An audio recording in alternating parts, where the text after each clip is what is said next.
Welcome to the show, everybody. Hey y'all. So, as you just saw, WWE legend Terry Funk died yesterday. There has been reports of how he passed away. He was 79 years old. If you don't remember, Terry Funk was also known as Texas Charlie at one point in time in his career. You might have seen him a couple of times waving an actual chainsaw around while walking to the ring. Oh, those Um, are the days. Right, and as of we just found out, literally about half 45 minutes before going in the air, it was announced that Bray Wyatt passed away. There's no word on how he passed away. Bray Wyatt is known as for his Fiend character in WWE. He is the son of the Million Dollar Man's Repo Man from back in the day. That is his son. His brother is Bo Dallas, also from WWE. A few years ago, Luke Harper, aka Brody Lee, passed away. Well, he's known as Brody Lee, but in WWE, you know what I mean. Anyway, he passed away a few years ago, like 2 years ago. It was like 2021. Um, Bray Wyatt did not take the death very well. He actually just completely disappeared off the face of the earth. He just took some time off of the company for almost a year or so. He came back for a few months, and then he still wasn't dealing well with his friend death, and then he disappeared again, and then we find out that he passes away today. Wow. Man, So, life is short. huh? Life is short. He was 36 years old. Yikes. So thoughts and prayers are with the family, and also yesterday. Martel and Um, Tina. oh yeah, I forgot my damn bottles. Oh, where my bottles at?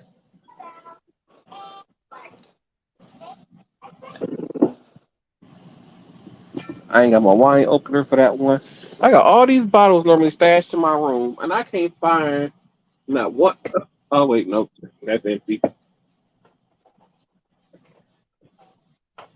I Damn. need to get some of that one wine that you had this weekend. Ooh wee. Oh, the halo effect. Mm-hmm. I don't know what my wine is. That okay? Fine. Tina gonna have to drink to that for me. Um.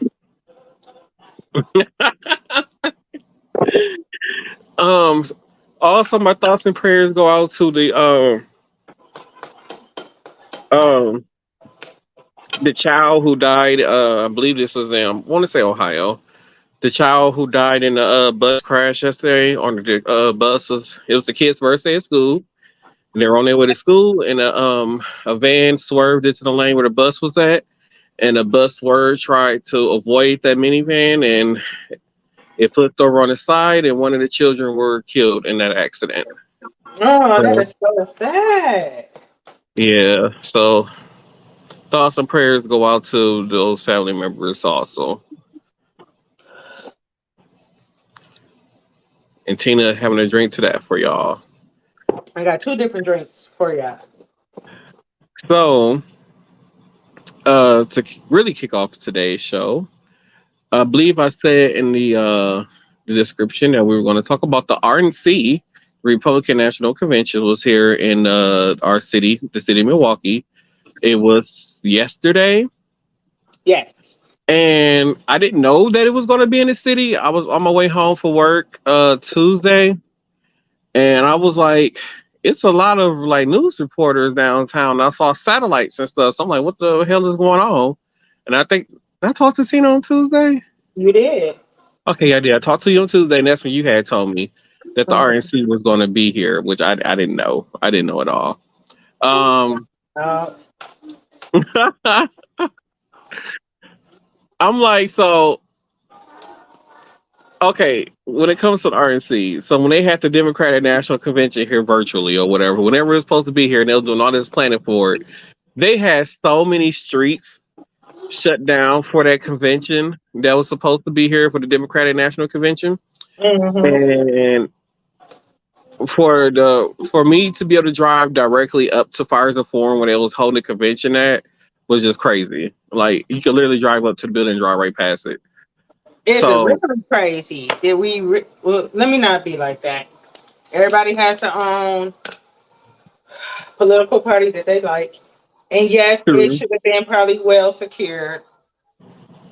Yeah, because I'm like, so if you are Milwaukee native, you know that if you're driving down up or down Sixth Street, so on Sixth Street is where like if like the Milwaukee Bucks or the WWE people are here in town, there's a garage entrance right there that they would go in through. That Hmm. that wasn't guarded. There was nobody right there. So I was just like, huh. If somebody was just crazy enough to just drive through this garage door, they could have just interrupted the whole, thing that was going on in there. But I'm like, okay, Now fine. Milwaukee's a ghetto. But I will say this: our downtown is turning out to look very nice. I used to didn't like being downtown, and then once the Grand left, I was like, nah. But I feel like it's starting to turn itself around. It's one I want to kind of be down there a little bit more. The Grand is back. Well, it's not called the Grand. What is it called? I think it's still called Grand. I thought so when I was downtown for my friend's wedding, her wedding was literally like right down the street. At least Not I, even it had a different sign out there. Right at at least the so the main entrance, right? That dead end street. uh-huh. It was something else that was up there. It was a I mean neon now sign. like now it's mostly restaurants and they got like a little arcade or something there now, but Okay. Yeah, it was called something else though. And I was like, oh, okay. Mhm. I oh, wonder it's do they called it's still called the Avenue now. They just took Grand out and just call it the yeah. Avenue. I wonder if it's still split in two. Remember when the Grand you could walk in, you had the main building, and then it was another like you can go over across, and there was another section of the Yeah, Grand. like a footbridge. It still connect. I think it's. I don't know if you could still walk across it, but the footbridge and everything is still there where it's connected to the other building. Oh, okay. So yeah, I went inside of there and it's remodeled quite nice. So like the part where Walgreens and stuff is at, you can Yeah, tell that they're still trying to figure out what to do with that space because the only thing that's down there in that part is Walgreens. yeah, But other than that, you can tell they're trying to figure out something to do with the rest of the space or whatever. But it's turning out to be quite nice. yeah. My friend's wedding was across the street at the Bradley Symphony Theater. Hmm. It's right there. So Yeah. like I said, like the only thing they need to fix the roads down there. There are the Wisconsin Convention Center. They doing a huge remodel on that. Yeah, So I when you saw get to a that. portion of Sixth Street, it is closed. You can't go up north on Sixth Street on a certain portion of it. Isn't that Um, where the car show used to be at? yes, Okay. yeah. So they remodeling that right now. So Mhm. it's a lot of stuff going on down there. And to those of you who don't know, the Milwaukee Bucks actual first arena is still downtown. They just changed the name of it for it's not called the Mecca anymore. It's now called the UW Panther Arena. Yep, So just to give y'all a heads up. So if you ever want to visit the place where the Milwaukee Bucks won their first ever championship back in 1971, visit the UW Panther Arena. that's where my son had his graduation at. That bougie ass school. His high school graduation was there. My school was cheap. We had the Cooley Auditorium, MATC. Fun fact about me, I was actually in an orchestra that performed when it was called the Mecca. I was actually there performing with an orchestra when I was playing the violin. Look at you, you bougie heifer.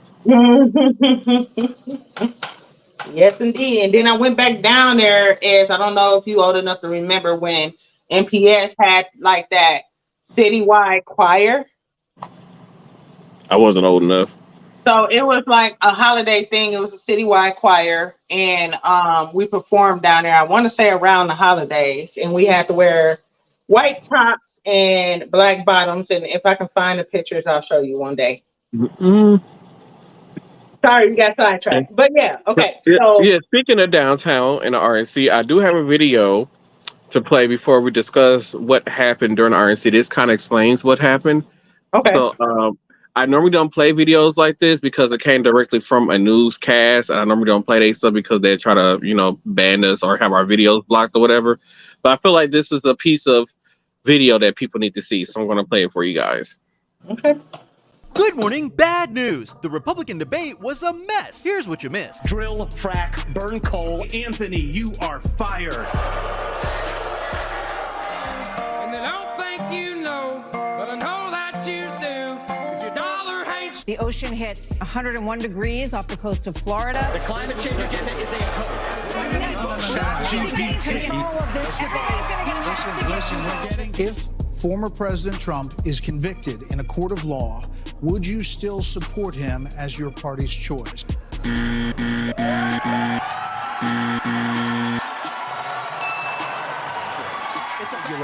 I would get rid of the Department of Education. I'll also shut down the Federal Department of Education. And if God made you a man, you play sports.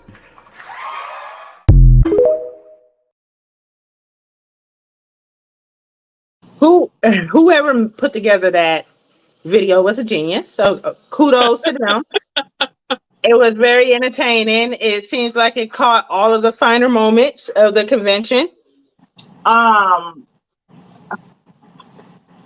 It's so much to kind of like pull apart here. Like, okay, so the African American guy that was there. He's an idiot. I listen to a podcast in the morning, a radio show in the morning while I'm driving to work, and he was recently on there earlier this week, and he did mention he was going to be here in our city for the convention. And they were basically, so the radio, so the podcast or the radio show, whatever it's called now, is primarily Black, situated for Black people. So they invited him on there. And they were asking him a bunch of questions pertaining to, like, why does he identify as Republican? Does he agree with everything that they're saying? And he made some pretty interesting points. He doesn't agree with a lot of things that are being said or done. But he does like the economic stuff. He doesn't agree with, which I thought that was interesting. And then it was something else that kind of like rang my bell. And I know most of us are kind of teetering on what party to support, you know. Mm-hmm. I'm going to look more into what he stands for, because it seems like he's strict on things that I feel like should be strict. And he agreed with certain things that I agree with, but I don't really understand what his agenda is. So I'm going to do some research on him. And then when we have our next podcast next week, I would like to kind of get some touch points on his campaign, because he's the only Black Republican up there, right? Mm-hmm. So yeah, I think that we can shed some light on what he's about. But how the fuck they gonna say global warming is a hoax? Number one, and the lady just said off the coast of Florida, the fucking ocean was 101 degrees. What? Like, how do a body of water that big heat up that much? Like, usually in the summertime, so it takes a very long time. I don't know. So I had a pool, right?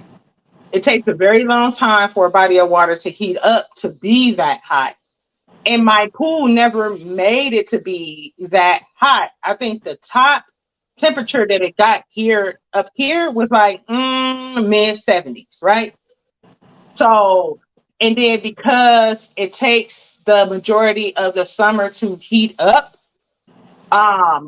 it kind of stayed cool. So on hot days like this, if you were closer to the lake, it was cooler closer to the lake than inland, right? Because it hasn't heated up all the way. But in the wintertime, it's usually a little bit warmer, right? And all the moisture and stuff like that towards the lake or a body of water. So that's a little concerning to me. The fact that we've had it's Wisconsin, like what? We had heat advisories. And I mean, it's not like we haven't had them before, but my dad said 101 degrees yesterday. If I wanted to live in Texas, I would move to Texas. Yeah, so our actual temperature, it was actual highest temperature we got for today was 101 degrees. Like she said, it said it on my dashboard too. And it has not been that hot in Wisconsin since 1943. And that's what I'm saying. Today was a little cooler, but still hot, and then it's supposed to cool down, but that's concerning, right? We really haven't had traditional winters up here. Our winters have been starting a lot later So than they usually have. Like, now, now that you mention this, it's this guy on TikTok. He put a prediction in saying this is going to be a grand, what they call it, the winter where we're gonna get one of those granddaddy snowstorms. So if you don't know what a granddaddy snowstorm is, it's one of those snowstorms where you get about 15 to 16 inches of snow. It's gonna be one of those snowstorms, just like he predicted. Like now, it's like all these severe thunderstorms and floodings and stuff that's happening.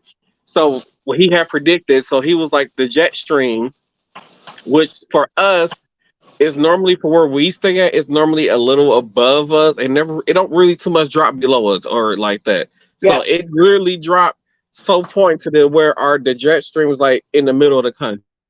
So what that did was that jet stream it caused this circle around like from Wisconsin all the way down to Texas. It caused this circle, and what it did was because it was so hot and it's kind of dryish and it caused a circle, so it was like it kept like the wet weather out and it kept the dry warm weather in.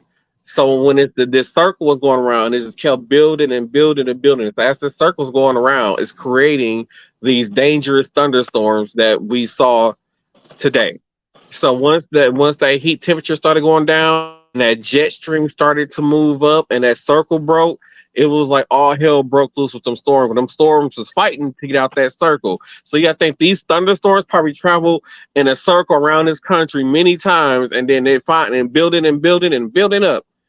And then today it released like it was like some places where it was like airports and stuff was flooded. Cities were like literally flooded. People left their cars on the highway. That's how much downpour rain that some of these cities gotten behind this heat wave that happened because of that circle and the storms were kept building and building as they kept going around in a circle. So I agree with you on that. I feel like our winter will kind of like mimic what we've been seeing with our rainfall, which we go a long period of time in between rainfall, but when we have rainfall, it's very heavy. Like just today, it literally was raining so hard for 15 minutes. That's it. But it was raining so hard. I said that it looked like it was white outside because the rain was bouncing off so hard off of the surfaces, right? So I feel like that's kind of what we'll have. I mean, 15, 16 inches. I feel like our city can handle that. That just means a couple of days of clearing the snow. So it might shut our city down for a couple of days, Um, and that's that, as far as that's concerned. But I feel like we're very suited for that. But with that jet stream, like you said, dropping down so low, it's like how many other cities that aren't used to the accumulation of snow as we are, like, are they going to get hit with a lot more snow than what they're used to? So I kind of feel like that's so they're going to get they're not going to get as much snow as us, like them southern states where it kind of do snow when they do get it, but they're going to get more than what they normally get. Right. So like for us, we haven't had like a snowstorm. I think like it was like 2011 or 12 was the last time we had a snowstorm. We had like a granddaddy snowstorm. So it's been about 10 years since we had like a granddaddy snowstorm.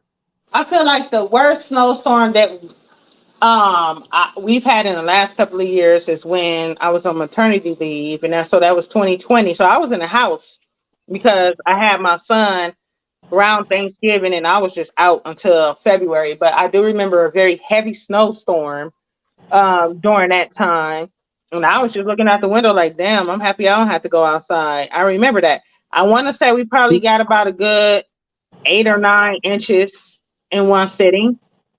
That's what I'm like. I'm talking about where, so like it was like 2011, 12. We got like it was like 13, 14 inches of snow in one. Yeah. So it's been about 10. It's been a little over 10 years since we had one of those, and that's what they're predicting of what's coming this winter for us. If not, if we don't get to 12 inches or 13, it's gonna be more than that.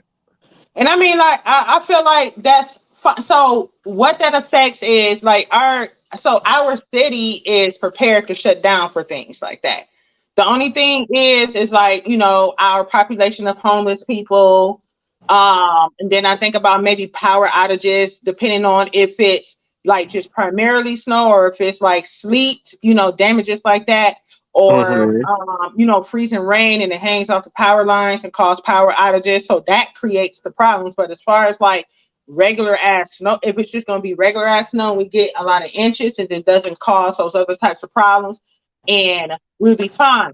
Our biggest enemy is freezing temperatures, as far as like sub-zero temperatures, and I feel like this past winter we saw a few of those where it was -20 wind chill.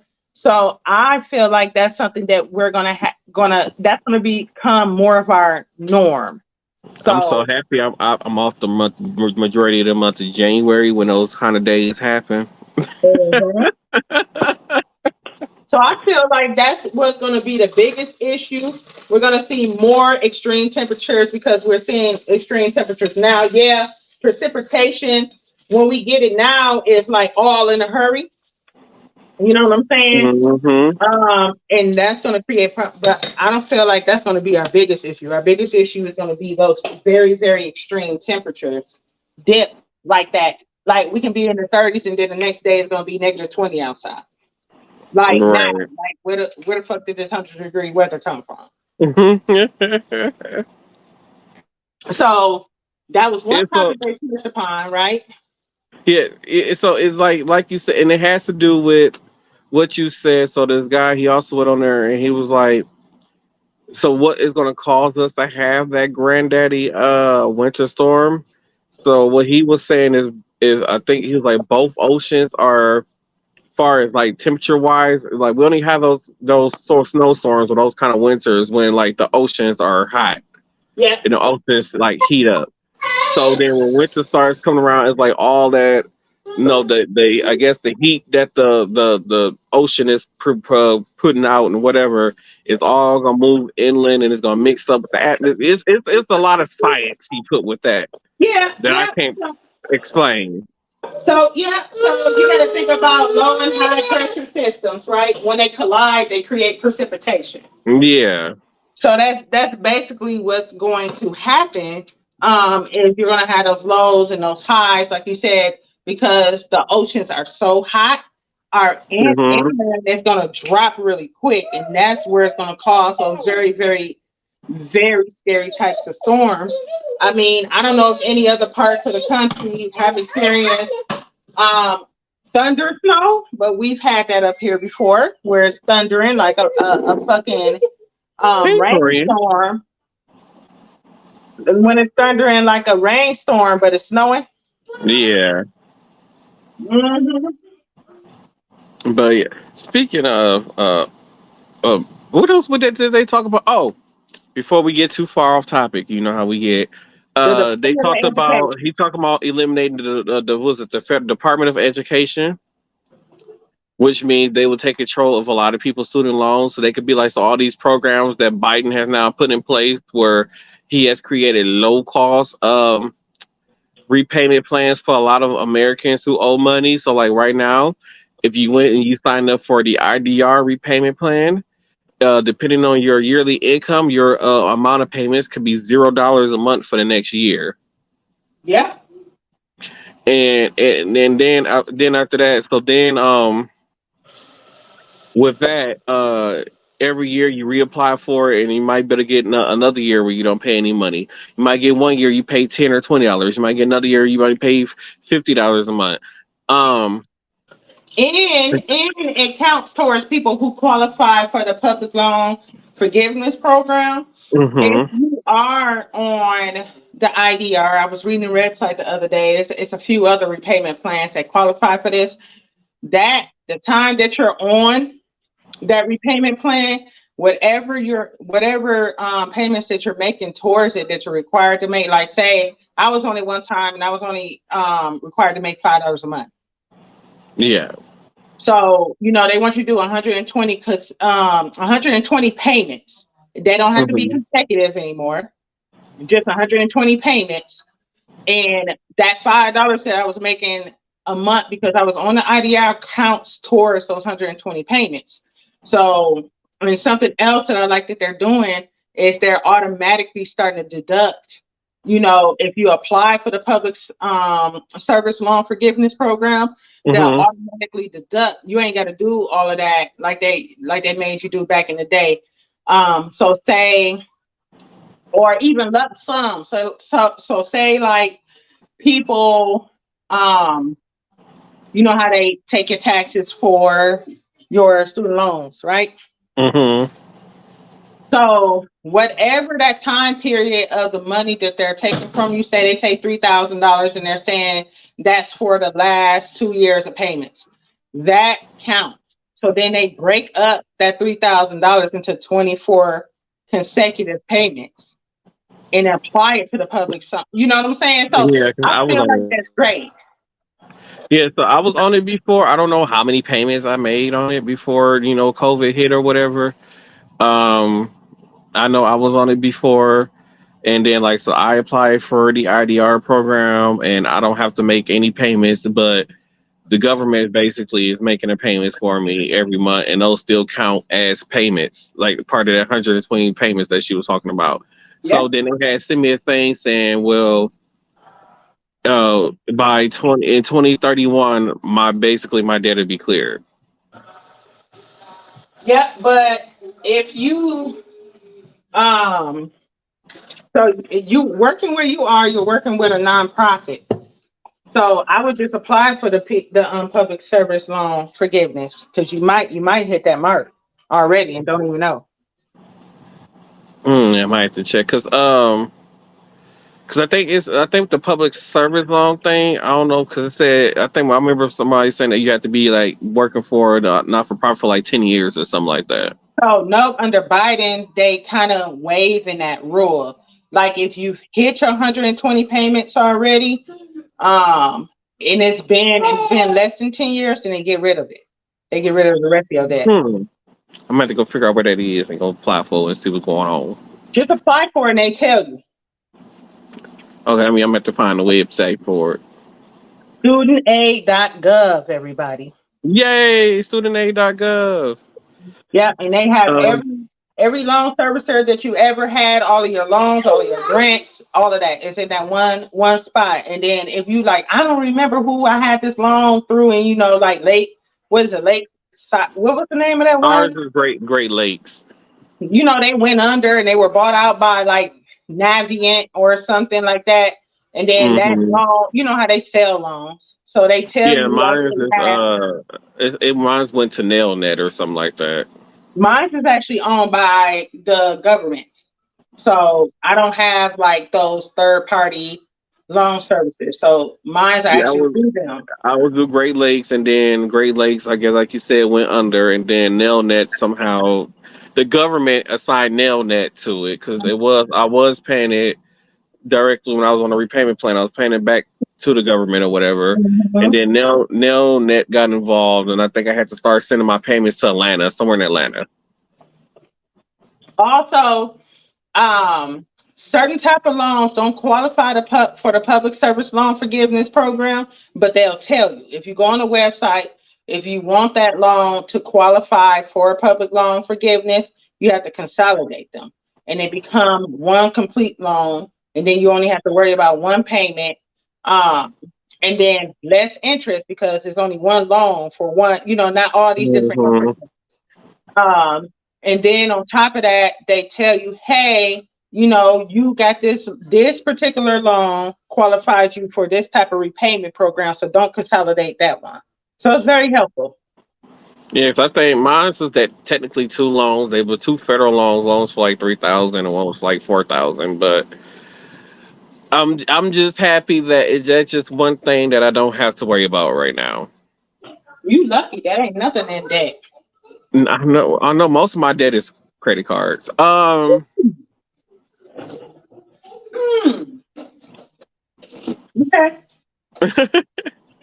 So what else did they talk about at the Republican? I don't know.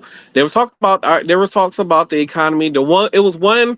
Republican that did stand out to me. I don't know her name, but she was the only female Republican on the thing, and she was saying that she don't agree with how the Republicans keep raising the debt ceiling and the amount of spending that the Republicans do. She said one thing that the Democrats did have right. Yes, the Democrats were willing to spend money, but Republicans was willing to spend more money than the Democrats. So I think like Democrats was like trying to with their total was the I don't know what's it called, not a filibuster. I don't know what it's called, but it was like their budget or whatever. So I think like Democrats was like they was like okay, they was going to go say we're going to spend $2 billion. That's it. And then I think she said Republicans like over they were trying to spend $5 or $6 billion.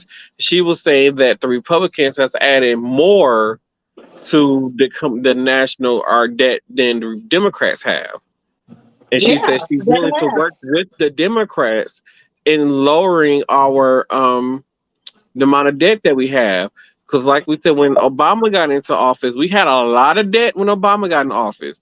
And in that 8 years, yes, we spent money, but yeah, we didn't owe as much money by the time he left office. And then when Trump came into office, he down there put so many tax stuff in place where basically the rich isn't paying taxes, their fair share in taxes, which is down there causing our country to go bankrupt because our country now doesn't have that money coming in that we once had coming in to pay our bills that we owe to other countries. So explain it. Say hi, Corey. Oh, hey, little one. How's it going? That is not little one. That's a 30-year-old. Oh, you said, wait, which name you say? I said Corey. Oh, 30-year-old. Okay, everybody, that's the 30-year-old. What up, 30-year-old? What going on? What's up?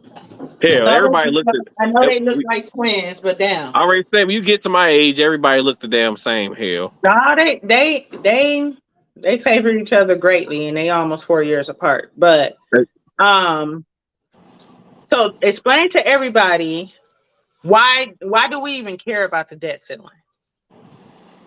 Okay, so right now, America money, our dollar is like is worth more than any other country in the world. So with that being said, so like we get a lot of our products from overseas, and so like, our government buy these products for us. And not only that, but when it comes to keeping our what they call it, our people that's on our side, what they call them people? Allies. Our allies. So when it comes to keeping our allies and stuff like that on our side, when we send money to other countries and stuff, like a lot of that stuff we pay for is almost like some of it's for our protection, but at the same time it's for our goods. So like America, we pump oil, we pump a lot of oil. But America, the oil that we pump, we store it. A lot of our oil that we use for gasoline, we get from other countries. I mean, we're buying oils from other countries. So say like America say, hey, Iran, I want to buy, 400, I want to buy 4 million barrels of oil. Mm-hmm. America now owes Iran however much for 400 or 4 million barrels of oil cost. So let's say, that's like another, let's say that's $10 million for 4 million barrels of oil. I don't know how much it costs. Just so that's $10 million. And then America might have bought that oil on an IOU. So we're going to send you partial payments until we pay off what we owe you for your oil. And that's what kind of why the debt ceiling is so important. So like they kept raising the debt ceiling. So they was like, oh, well, we ain't not going to have enough money to pay our bills. That's what they mean by we don't have America doesn't have enough money to pay our bills. So a lot of stuff, because for some reason, a lot of presidencies before Obama decided to ship a lot of things overseas. So a lot of stuff that we rely on, is not here. So it has to come from overseas. So we have to pay for all them services. We have to pay for all them goods. And then on top of that, we pay our tax dollar. That's what pay for, the Social Security. That's what pays for, for people to get SSI checks, food stamps, rent assistance, any public service that we get, that all comes from the federal government. So if we don't lower our debt and don't have basically a profit coming in from taxes, or like a revenue coming in for taxes, there's nothing to pay for any of that stuff. So when our So money runs out, that means we won't have no garbage man. We won't have nobody to make sure that we have clean water. We won't make sure that like the government has to pay for electricity. Also, we won't have money for electricity. We won't have nothing. We wouldn't have money to make our country operate the way it needs to operate, which is how Russia's economy kind of crippled because when America put all them sanctions on Russia and everybody in it went to in Russia started going to the banks and stuff and started taking all their money out. So that's money that the government actually don't have. This they're like, hey, y'all put your money in here. We spent y'all money, but we know y'all supposed to have this amount of money in the bank. So this is more like IOUs. So now when everybody started withdrawing their money out the banks and like, oh, this is money that we don't have, the country don't have to cover, it's gonna cause the economy to collapse. I mean, no jobs, there's no money that like these hospitals wouldn't be able to operate because a lot of the hospital money come from government programs when it comes to like Medicaid and Medicare and all that other kind of stuff. Hospitals will go bankrupt. It's a lot of stuff due to that debt ceiling that we don't pay our bills. It's a lot of stuff that could trickle down to the normal American and affect everybody. okay, so two things that you just said. I got a couple of questions. Okay. Hmm. So when you say the American dollar is worth more than any other money in the world, when Hmm. we are making those negotiations with people, like you said, oil, okay. Hmm. So does it mean that since our dollar is worth more, we get their product cheaper? You get what I'm saying? So like, So. so say because so pesos, right? So Mhm. like a dollar for a US dollar versus a Mexican peso.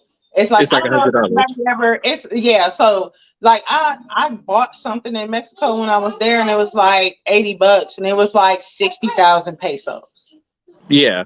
So like You when I know what bought my I'm tequila there, it came out to like 280 something pesos, but saying? in American Yeah. dollar it was only like $60. Yeah. 60 or Hmm. $70 or something like that. Hmm. Maybe a Hmm. hundred if I'm not mistaken.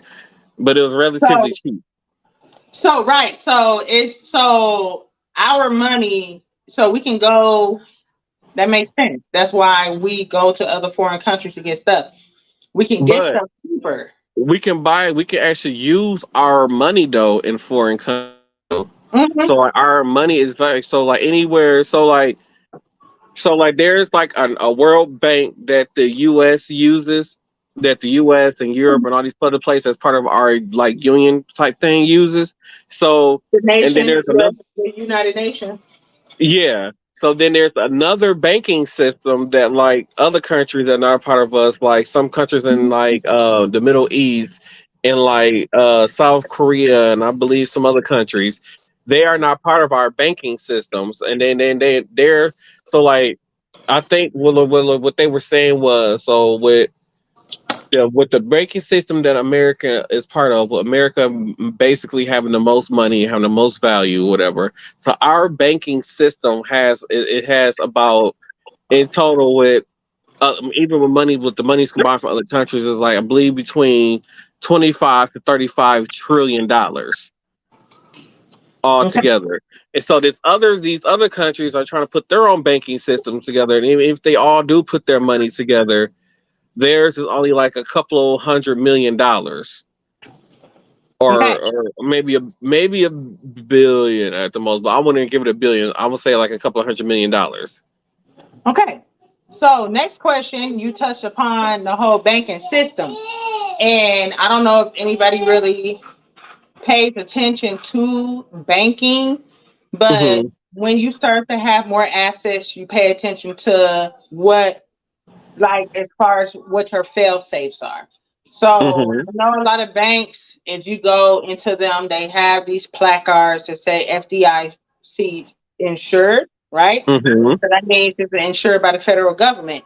But in the Hmm. fine print, it tell you how much is insured.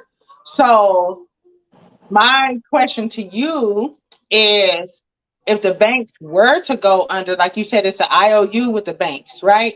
Hmm. So so it sounds like that if the economy starts to crash, the banks start to go along with it, but your money is only guaranteed to a certain amount in those banks. So it's like it's the federal government going to use the money. Like, say it's only federally insured to 250,000, right? Whatever's Mm-hmm. in your account. So if the banks go under, you're only going to get, say you got $1 million in there, you're only going to get 250,000 of your money back. So where does that other 700 and some, what is it, 750, I was right, $750,000 going to go? Does it go to the government because that bank went under? Because they can't give you your money back, they don't have it. Yeah, so yeah, it goes to the government, but it might not even go to the government because, like I said, that could have been money that was spent already. So like the bank could have spent Right, that but money or something like that. So like what though? so say like that money could have been spent on operation costs or whatever that bank spend money on. So like loans that but the banks are giving out. So like the money that you have in the bank. So say like somebody goes and apply for $150,000 loan. Yeah. And the bank could be like, well, we could take money from here, here, here, here, here. So we don't took money from 200 customers to be able to give you this loan. We can And secure your loan. right. So that Right. person like so basically you will still have that money. So say like you had $250,000 in the bank. Mm-hmm. And somebody goes to the bank and they want to ask for $1 million loan. Well, they Yep. say, well, we know that this customer has 250,000 in the bank, so we're just going to take the money that they have in the bank and put it towards this loan. But you're still going to have access to your 250,000. So it's Yep. almost like a credit. So it's almost like the bank is going to when that company makes their payment, it's going to get put back towards what they took from you in that type of situation. So when a bank goes under, and like I said, people go like they hear about the economy crashing, they pulling out all this money, and everybody's pulling out all this money. So say like 3 million people go pull their money out of one bank, and say like that one bank don't necessarily have that money to recover, to pay out what these people are withdrawing. It would cause that bank to go under. Now the government can come in and say, hey, we're gonna give you the funds to cover this, but you're gonna have to pay us back, Mm-hmm. type stuff. But then if the government doesn't have the money to pay you back, to say, hey, we gonna cover whatever it is that you lost or whatever, you're just gonna be asked out of your money basically. And that's when no matter where you put your bank at, no matter what type of banking you use, whether it's a prepaid bank account, whatever, no matter what you use, if that bank don't have the money to cover what you're taking out, you just lose that money. Welcome to Financial Literacy 101, ladies and gentlemen. Yeah, pretty much. Because like everything I is just based wanted to on put that credit. out there. I just wanted to Yeah, put I that mean out there. That's why old black people used to keep their cash money in their mattresses and shit. yeah. And for situations like that. Yeah, so like my retirement account at my job. So I have a 403B plan and mine is also invested in the market. Mm-hmm. But say like a business can be like, hey, I'm trying to start this business. I need X amount of dollars to get this started. Yep. So now my retirement company can make the decision on my behalf to Yep. basically loan this business money from my retirement account. Yep. And the goal is for that business to pay my retirement account back with Return with interest. interest. Yep. So if that company is so that company somehow go under and they can't make them payments, I lose out on money. Yep. So that's the same way how banking work. If for y'all who don't, for who don't understand, that's the same way how the real banking system works. And even like I said, you can have your prepaid cards, your NextPay, your Chimes, whatever it is that's out there. You can have that. Like people can go to them and be like, hey, can you borrow or can you can you sponsor my company or whatever whatever it is, and they can like, okay, well, we got customers who got quite a few coins, so we gonna take some coins from this one, borrow some coins from this one, borrow some coins from this one. Here you go. So like all our money is basically a gamble. It's a borrow, all of it. Yeah. All of our money is borrowed. So yeah, like when a natural disaster happened here, say like a hurricane hit Florida, oh, it's gonna cost $1 billion to rebuild and fix whatever going on there. You think America is gonna go take $1 billion of their own dollars to go fix that? No, they're gonna borrow money from other countries to pay for these things to get fixed. Yes, America does have billions of dollars in their account. Yes, but are they going to just spend that their whole entire? No, they're going to borrow it from other countries, for they're not coming out as much money to fix that, and we're going to, and it's up to us to pay it back. And like I said, when Trump passed all them tax laws where these big companies were not paying their fair share in loans, we wasn't able to pay our bills. And one of the major world banking credit systems actually sent a letter to the government saying, hey, if you don't stop doing all this spending, we're going to lower your credit score down, which is making now they and there's three of them that report. One of them had did like back in early Trump term or something like that. His first in early Trump, they did it. And then they sent another letter under Biden's administration saying, hey, we're going to do this again. This is right before that last debt ceiling happened, before we had to raise the debt ceiling again in order to pay our bills. And they sent another letter saying, hey, we're going to do this and we're going to drop your credit score if you don't stop all this spending. And they did. So now it's going to make it even more harder for us as our country to borrow money from other countries to pay for stuff like for our infrastructure, our electrical grid, and all the other kind of stuff, the upkeep of electrical grid, the train track system. Like a lot of people don't know, like the Amtrak that we use in our country, most of those tracks are not owned by Amtrak. Most of those are owned by Canada. So like if you ever traveling from, let's say you're traveling from New York or Boston and you want to go to Seattle, Washington, there are certain points of the track where if you are on that passenger track and there's like one of those other trains that's owned by Canada and they're moving goods and stuff, there's a certain track that those things that the passenger cars have to turn onto and sit there and wait for the cargo train to go past because they own the railroad tracks and Canada maintains the railroad tracks here. So them doing that made it less money that the government has to spend on maintaining certain things. So like the whole pipeline thing, they're building it. They're trying to it was a cheaper way to get oil from Canada to down in Texas where they make our gasoline at here. It was supposed to be a cheaper way to do that. So and say like certain parts of it is going to be paid for by America. Some of the maintenance is going to be paid for by Canada. It just is like I said, everything is just us borrowing money from people, and we borrow too much damn money. To be honest. I know we 51 minutes into the show. We might have to go a little bit over, but I got one more hard question for you. If we're in debt, why don't we just print our own money? Because we print our own money now, why can't we just print more? Because if we have too much money out there floating around in the economy, it's actually bad for the economy to have too much money floating around, because there's too much money floating around. It's like people are not going to buy things. So like it's like people don't went, they don't bought the things that they wanted. So it's like they sitting at home, they're chilling. If it's too much money floating around in the economy, which could be really bad. So you want people to, in order for our economy, the way how our economy is set up, you want people to take out loans and to do all these other kind of things, and for people to pay it back with interest. So that way a profit can be made. If there's too much money floating around in the economy, there's no profit being made. There's no profit going back in. Martel rolling, ladies and gentlemen. Go ahead. Okay. I'll drink to that. I'm gonna drink to that. I can't 5 miles of wine. God damn it. Because I ain't got my wine open about me. You have to be financially literate. You have to be, especially in this day and age. Back in the day, nah.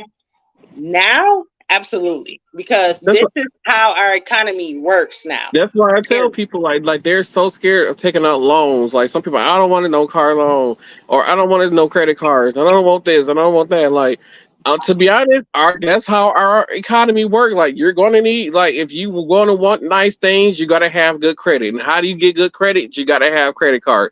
You got to show that that you're good at managing debt in order to be honest, to live comfortable.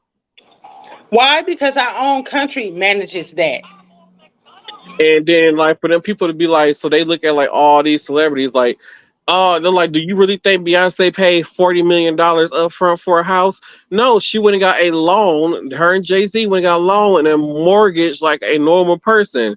Because if they like Beyonce only made $50 million that year, and yes, she still got to pay for her assistants. She got to pay makeup artists, all these other people that she has to pay that's on her payroll. So can you imagine if she made $50 million and on top of having to spend another $10 or $15 million paying people? That means she wouldn't have made a profit. So of course she's gonna go out and go get a loan also to pay for these properties. She's gonna go get it. She's not gonna drive $400,000 on a car. Yes, the car costs $400,000, but yes, she went and got a car note too. Because I'm not about to pay $400,000 out of pocket when I can keep that money in bank and just pay it over time. And at the same time, she's establishing They don't have credit. car notes. They lease. For Every that 2 too. years, they lease. Only certain cars they'll buy, and they might not even buy like a Maybach. They don't even Like, really drive them like that either. So it's not no, like they they get don't. because they get driven around. So You can hire a service to come pick you up in a Maybach and take you wherever you want to go, and you own right. shit. Right. So like don't let what you see on TV fool you with these celebrities and all these other kind of stuff, like make it seem like they out here dropping straight cash on these cars and houses and stuff, because they're not. And what I've been seeing a lot lately is people who create LLCs through the IRS, and they're Hmm. starting to buy houses and cars through their LLC. So it's like they don't technically own it, but they own the business. You know what I'm Hmm. saying? So it doesn't affect their credit score. Right. But if that business go under, just know all the assets under that business have to get sold off. Yep, and they don't list those assets because they don't own nothing other than what's under the act. So, like, okay, I'll give you an example. So, like, a lot of people are going to get Benzes, right, under their Hmm. LLC, but they already have other cars, right? So, like Hmm. me, I have my car. If I create an LLC, like a group home or something, right? I can go buy, say, I want to get a Mercedes van or whatever, a truck or something, because I can um transport my patients from the group home to their appointments and back, right? I can Hmm. do that. I can do that, right? And on my off time, that's my car. Yeah. Because I have access to it. You know, as long as you keep your business afloat, like you said, then you straight. But then if it does go under, it's attached to that LLC and not your credit. You gonna lose your house. You You lose will the lose house. your house. So You people gonna need to lose be careful everything. about what it is they put, like you said, under their LLC. I'm never gonna put. So I will put like if I get a 4 family house and I'm gonna do a group home or something like that, I'll put that under my LLC. Period. But my actual home that I reside in, no. Right. You don't know. You do not want to do that. Because I've watched movies where that has actually happened, where people have bought properties through a company and had lost their homes because that business went under. And like I said, when a business child files for bankrupt, they have to sell off all their assets and pay off some of their debt or the debt that they have. So they have to sell those assets. So if your LLC go under and you say you file for bankrupt for under the LLC, you have to Chapter sell your 13. house. Yeah. You have to sell your house. You have to sell your car. Now, if you were say like a personal, like it was like under your name and everything, you wouldn't go file bankruptcy. You are Chapter allowed to 7. keep. Yeah, you can. There are people who file bankruptcy and is able to keep their Chapter homes, 7. and Yep. then some of them are able to keep their cars and stuff like that. Yep. Yep. Yep. Okay. So we're 57 minutes in and we talked about that stuff. Let's go on into the lady that was drunk at school. Oh, so to be honest, I'm gonna say this right now. These kids is bad as hell. Bad as hell. I say fuck these kids. I will say fuck these kids every time I see a kid. If I have to say 1,000,002 times, 3,000,000.8999 million times in one day, say fuck them kids. I will. I will say it. Fuck these kids because you know what? They are terrible. I don't blame the teacher. I will be drunk every damn day going in there dealing with them kids. Well, depending on the grade. Well, I don't know because this was back in 2000. I want to say eight. I want to say 7 or 8. And I was doing a tour of UWM. This was when I was like, oh, okay, I'm gonna go to school to be a teacher, and I found out I hated kids. But uh, long money not used well. But it was these like they brought these like little elementary school kids on a trip to know the tour the campus or whatever, and um so I'm walking campus. I'm walking around the campus too, whatever. And there's this group of kids, and I swear these kids could have been no more than like 6, 7 years old. And I'm hearing them say, "Fuck you, bitch! I beat your motherfucking ass!" Like, aren't you like kindergarten, first, second grade? Like, why are you talking like this? So yes, I will drink every day type of kids. Imagine high school kids who think they know everything, who think they are adults and know the world and all these other kind of things. Like, you don't. And it's crazy because like I had saw a post. I was watching a video online somewhere, and I really thought about it, and I'm like, dang, they're right. So I'm like, I'm part of that last generation that kind of grew up without computers. So like, I don't think I really had a computer in the classroom until like 2001, 2002, or something like that. And even then, we didn't really use them because at that time wasn't really much you could do on a computer besides typing a paper. Word processor type shit. Yeah. So other than that, is like we really didn't have a use for computers until I got to like high school, which I started high school in 2006 or 2007, I believe I started high school. Ooh, So you young. yeah, oh yeah.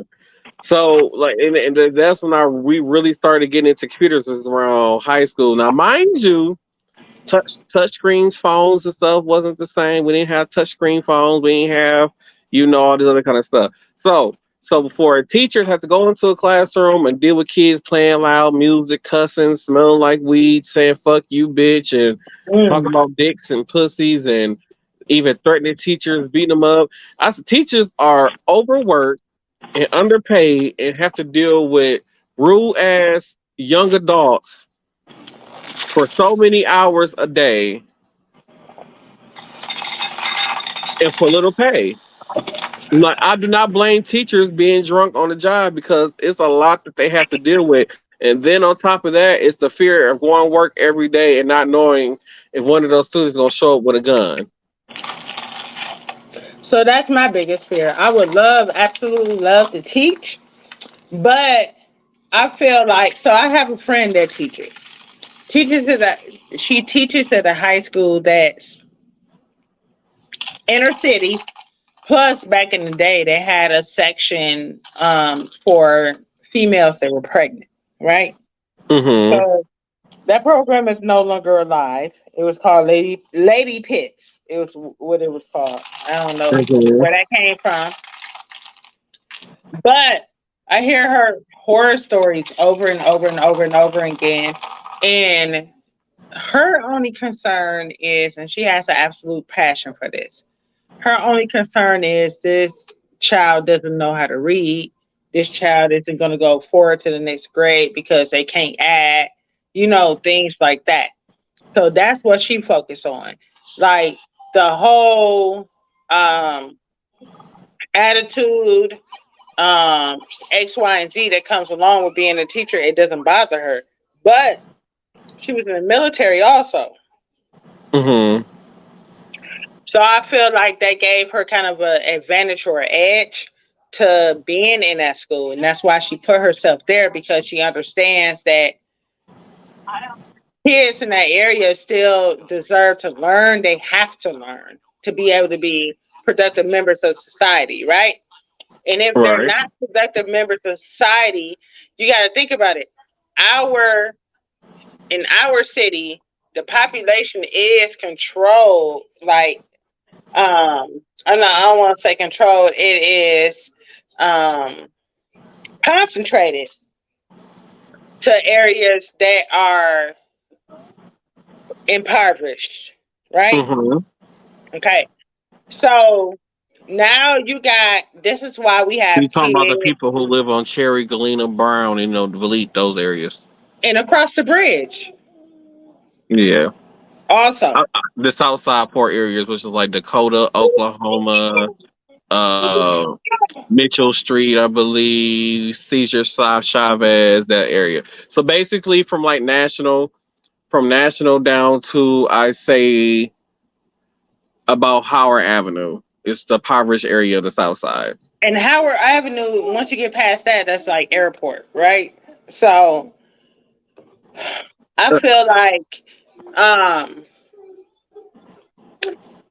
you're gonna all so going into that mindset if you want to be a teacher because it's needed. That's something I want to do.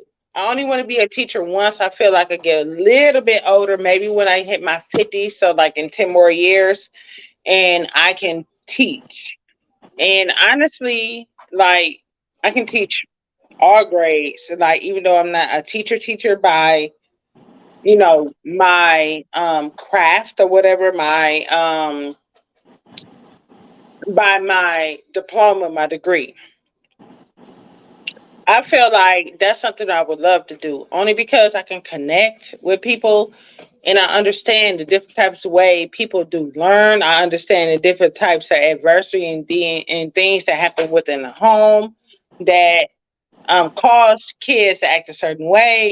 It's a lot of stuff. So it's like a lot of people in our community within these parts of Milwaukee that send their kids to school. Primarily, they send their kids to school because they know they're going to eat. They don't even care about what it is they're learning. They gonna kids is gonna go there and eat, and then at the same time, there's like a free babysitting service for their kids. And then like I feel like the public school system now it doesn't prepare kids for being adults. The It way does how the not. public school system it prepares them for standardized testing, and that's it. It don't prepare them for life after high school. So like the way how like for a lot of these kids when they go off to college, they're gonna fail in college because the public school system did not set them up or prepare them for college. Like they didn't prepare them to be able to write a paper in a way that it should be written when they're in a higher education, or to think how the thinking skills they need in higher education or the math skills that they need. They're not being taught that. They're just being taught enough to pass year standardized tests and then that's it. Which I felt like me personally, I felt that standardized test, I forgot what it's called. I think we had to do something called the Terranova test and something when you get up in grades, it changed to something else. I failed that test every year because first of all, it was about 3 or 4 days of testing. And you're not going to expect me to sit through a whole entire school day sitting there reading stuff and bubbling shit in. So I just, to be honest, I will mark anything on the damn test. I never tried. Okay, so a couple of things. Like, I feel like, yes, standardized testing in public schools, that's all they care about, right? But I Mm-hmm. will say this in my experience in undergrad and graduate school, right? That's Mm-hmm. all they care about too. They only care about their pass rate as far as people passing. Like, so I'm a nurse for everybody that Mm-hmm. don't know. I'm a nurse. And the only thing in my undergrad that I feel like I was taught to do was pass the NCLEX. Okay. Everything I learned how to be a nurse, and a lot of nurses will probably agree with this, I learned on the job. Like they gave me the basics as far as how the body works and what's normal and what's not normal. That's all they Right. did. So, and that was good enough for me to pass the NCLEX, right? Now, Mm-hmm. in my grad degree, where I'm going to be a nurse practitioner, I feel like that's the same thing. Like my last term that I just went through, I was taking 2 courses, 5 credits apiece, right? Mm-hmm. So when you hear 5 credits apiece, you think that's heavy work, right? It was heavy work, but it wasn't heavy work. I never bought not a required textbook, not a nothing. Okay. Mm-hmm. I literally learned everything I needed to pass those classes on the job.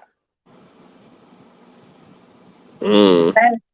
And this is why back in the day, like my parents, you know what I'm saying, they were born in the 40s. You learned your skills on the job, a skilled trade. Mm-hmm. Okay.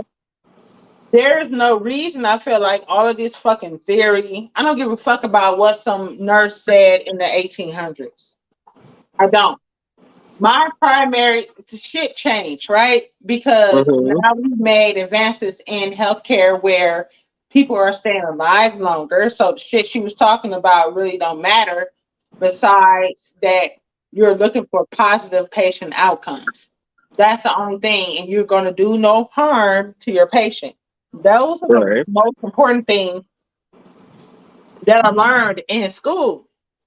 But now me, and I feel some kind of way because me going on to be a provider, where I'm going to be your doctor, your nurse, practitioner, and I'm going to talk to you about your care and what's going on with you as a person. I had required books and I didn't buy them. I wanted to test it out. That's my social experiment, but that's just me. You know what I'm saying? I had enough knowledge from being a nurse. Period. Right.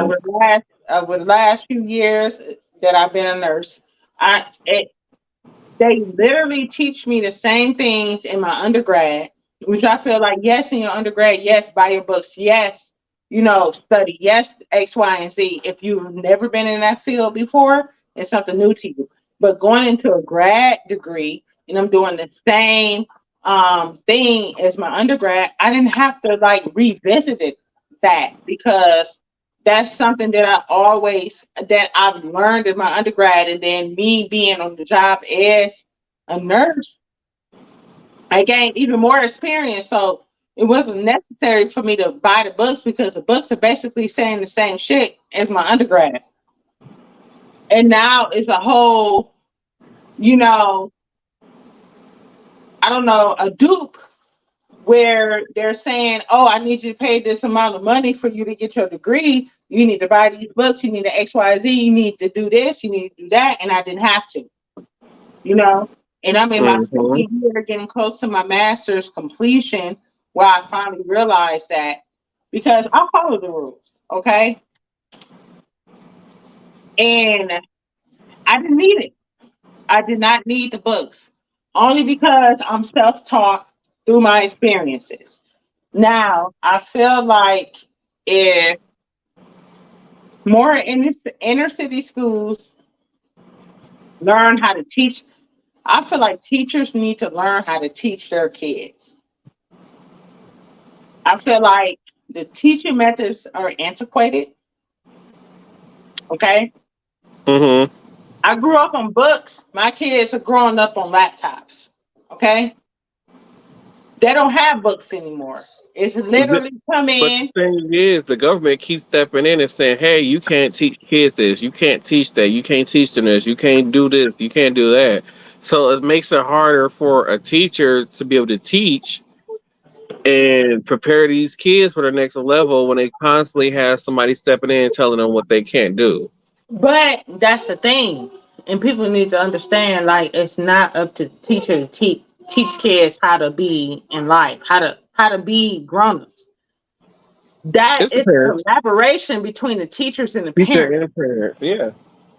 But the Okay? thing is, though, but parents are less at home. So say like a parent who doesn't have a college degree, they are at home less, working 2 or 3 jobs to get through. So they're not at home with their kids to teach these valuable lessons. These kids are mostly out in the streets when their parents is out working, especially if it's a single family a one parent income, these kids are out in the streets. And this is So, where these kids are learning some of their life skills at, so I'm gonna especially in inner object. city. So I'm going to object and agree to both of those statements, right? So I'm a single parent. You know what I'm saying? I have older kids and then I have a very young kid. Okay. Now I feel like because of my profession, I work very long hours. I'm not at home much as I would like to. Like I don't sit down. Like when before I became a nurse, I sat down with my kids and I helped them with homework or whatever. Now that I'm a nurse, I don't have time. Hmm. But I'm very blessed that my kids picked up very quickly. So I don't have to sit down with them. And I also instilled in them, like, hey, I understand I'm not here. I work long hours because I have to pay for all these bills, right? For us Hmm. to survive because it's a single parent household. But if you need me, come to me. Yeah, You know that's what I'm true. saying? But you So got the parents who are gone. They gone for work before this kid get up at school. Kid come home from school. And then by the time the kid go to sleep at 11, 12 o'clock at night, mama is still ain't at home. and I She used to be leaving. like that. So testimony, I used to be like that. When I was driving buses, I used to be at work at 4 o'clock in the morning Hmm. because before my kids got up, and this is before I had my nursing degree, y'all. So, and I was getting paid good money. But the thing is, the only way I could sustain my household is if I was away for a long amount of time driving. Okay. So that was my big kick when I was like, I don't want to be gone a long amount of time, but I want to do something I enjoy for the rest of my life. And I understand because I have 3 kids and I want different things. I have to put myself back in school, finish, and I have to understand that I'm still going to be away, a certain amount of hours. Now, with my family, it did work out. You know, my kids are very, very, very, very intelligent. They have made, um, I'm very proud of them. They have gotten very good marks. My oldest is going to college for biomedical sciences, right? My youngest, he got his first 4.0 at the end of the school year, his freshman year in high school. So my kids have been doing very good. But I feel like it was because I was leading by example. My kids have seen me in school their entire life. Even if it's been where I went to school and I dropped out because something happened, but I reapplied and I dropped out, but I kept going. I reapplied and I dropped out. I Hmm. reapplied and I dropped out until I met my goal. Okay. Then I was like, oh, we need a house. Bought my house. You know what I'm saying? By my own. A lot of people are very surprised. Oh, you bought your house by yourself? Yes, I bought my house by myself. It's doable in this economy now. Single, black women can buy their own houses, have good credit, have some shit stashed away for your down payment, and you good. That's it. Have a legitimate source of income for the past 2 years, and you fucking good. Okay, Hmm. so I did all of that, right? But I feel like a lot of people are stuck in the struggle because they haven't been educated. And then that's kind of like you're going around in a circle. That's why I said sometimes it's up to the teachers to put that inception, is what it's called, into that kid's brain. Like, hey, it's possible. I don't want you to feel like this is your only path you have to choose. It's not. You have plenty Right. of different paths to choose. And that's why and you said you stepped back from being a teacher because you don't like kids, and I get it. But a lot of people that decide to go into teaching, they need to understand where these kids came from. And I feel like you're one of those people that understand where people came from in our society. And just to kind of have that tolerance and the patience to be able to just give them not even what you can be a fucking history teacher. right? You love history, Hmm. Yeah, I okay? love history. You love history. You can be a fucking history teacher, but understand and apply it to what it means in their life. So that's where people miss it. That's the mark that they miss it on because the shit. My parents were born in the fucking 40s. The things they instilled in me, and I didn't understand when I was younger, still apply now. Period. You know, Hmm. so it is a lot of people going to, I want to say I want to be a teacher that's really not about that life because they don't know how to handle these kids. But the thing is they need to understand that the kids operate because it's a defense mechanism. They're at home. Their home is a high stress environment, like a lot of people. So then they come to school, they want to goof off, they want to have fun because their home is a fucking stressful environment. They got the mom yelling at them, they don't have no food, the fucking lights are off, X, Y, and Z. Their parents put a lot of stuff on them to do X, Y, and Z. They can't really be children. So that's the biggest problem that I see in our community. And when I say our community, I mean the whole fucking Milwaukee, right? Because it's only a few select people that have not went through this struggle in our city. So teachers are very, very, and I love y'all, and I love y'all. It takes a lot of patience, okay? But Hmm. it takes a lot of reflection into oneself. Like, how did I come up? Did I have both parents in the house? I had both of my parents in the house. I'm the only child. A lot of people think I'm spoiled and I got everything I want. Negative. My parents were in the military. They were from Mississippi. They had me um, later in life. So it's like, okay, we got a kid now. You know what I'm saying? Type of shit. I'm not saying that I was not loved, but I feel like because my parents had me later in life, it was a different type of upbringing, but it benefited me because I was more mature beyond my years. Okay. Hmm. So, and because they were in the military, I had a lot more, what can I say? I had a lot more discipline. Okay. Um, a lot of things that excite people out here nowadays, drugs, alcohol, they really don't have that. I can drink, but I'm not going to become an alcoholic. You know what I'm Right. saying? Hmm. So they usually don't have that. I can't stop. I can't stop. I can't stop. They don't know how to stop and reel themselves in.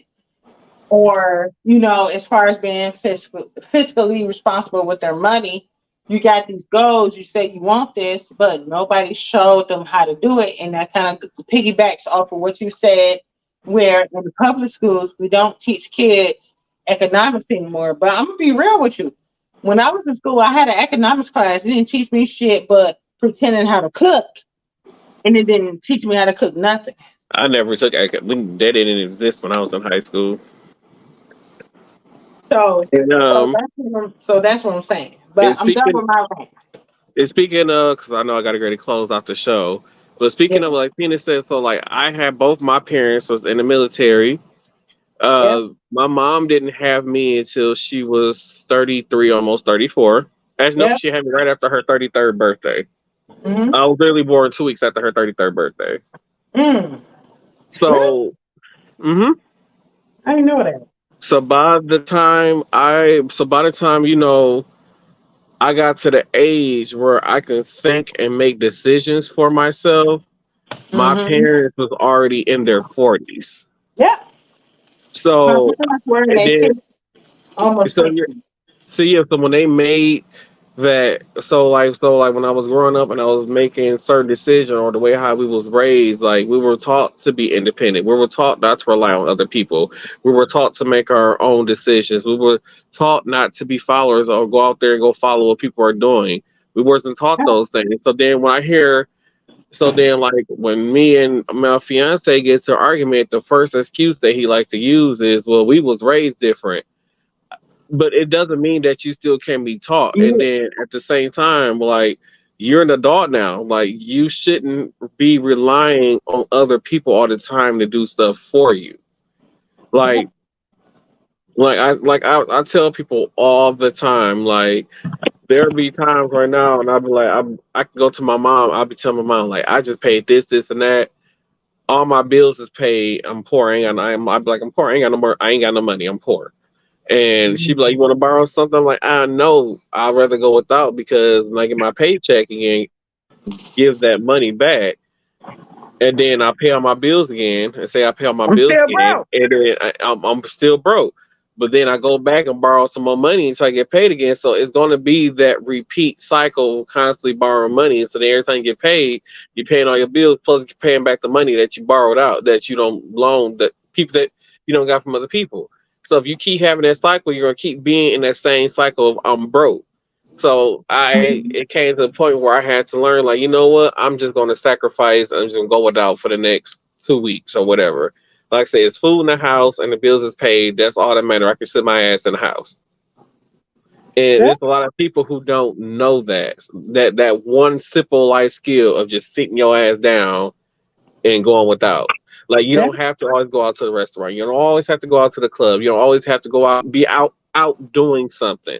Sit your ass down and learn how to go without doing something, and you will have some money in your pocket when next time payday come around. Mm-hmm. Like, these are skills that people need to learn. Like, They want the here and now. yeah, That's it. and that's it. And until you learn how to break that cycle, you're going to continue to be in that same cycle. Mm-hmm. So, with that being said, I guess we're gonna close out the show because y'all done got a whole hour and 25 minutes of us, which is normally season finale type episode. So y'all got lucky. Lucky. So are we doing final thoughts? Final thoughts. We can do final thoughts. Final thought for me is I'm going to do my research about the Republican candidate that I was talking about earlier. Um, I want parents to understand that teachers are not responsible for raising your kids. Okay. Mm-hmm. And take more time. So this is the thing, like, people have kids and they get frustrated, they get depressed, and I understand they want to have their own me time. That's great, but you have to understand that these kids are not asked to be here. You need to sit down and take time with your kids to make sure, because that's your future, that's your legacy, basically. Mm-hmm. Pay attention to your kids, because that is what's going to carry our economy into the future, is our race. Okay, our race. Mm-hmm. um and I think that's all I got. All right. Well, my final thought is learn how the banking system works. Um, teach your kids about the banking system and financial responsibility. Prepare your kids for life, prepare them to be adults, so that way you don't end up with somebody who's 38 and don't know how to think for themselves. But yeah, so that's just my final thoughts. Yeah. Bye. All right, we gonna see y'all next one. Make sure y'all go get those discount lists in the description below in the comments. Yeah, make sure. All right, I'm see y'all again right now.